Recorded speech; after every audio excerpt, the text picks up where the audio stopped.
All right, everybody, what is going on? Good afternoon. We are winding down the day here, just like another hour or so on stream, and the Seahawks made another move, and it's another small move. It's another move that isn't necessarily going to move the needle, but it tells you where the priorities of this team really are and how much they care about something like special teams. And after a season where the fact that they really care about special teams and their primary rival did not, ended up swinging the season, it makes sense why they did that.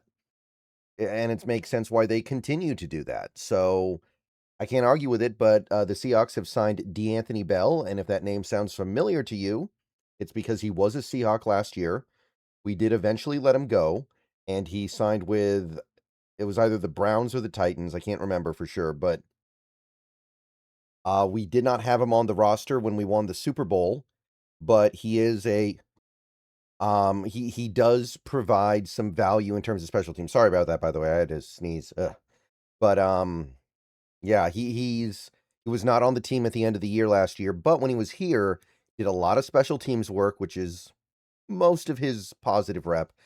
He did play a little bit defensively because players got hurt. We had a lot of safety injuries last year, and he did play a little bit defensively. I think he had a sack for us. It wasn't bad or anything. He can do that stuff, but for the most part, when you think about D'Anthony Bell, you think about him as a special teamer. So he is back for that. Certainly cannot argue with that. However, it is kind of interesting, right? Because you've got Julian Love and Ty Okada. Those are probably your starting safeties. And then you've got AJ Finley, Thomas, and now Bell as your backups. That's five safeties. Can this team carry five safeties? Keeping in mind that it looks like they're going to also have five defensive linemen and three quarterbacks and possibly four running backs for all we know. It's a little bit difficult.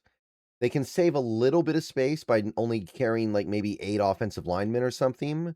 I could see that in play, but it's going to be a little bit tricky to get all these guys on the roster.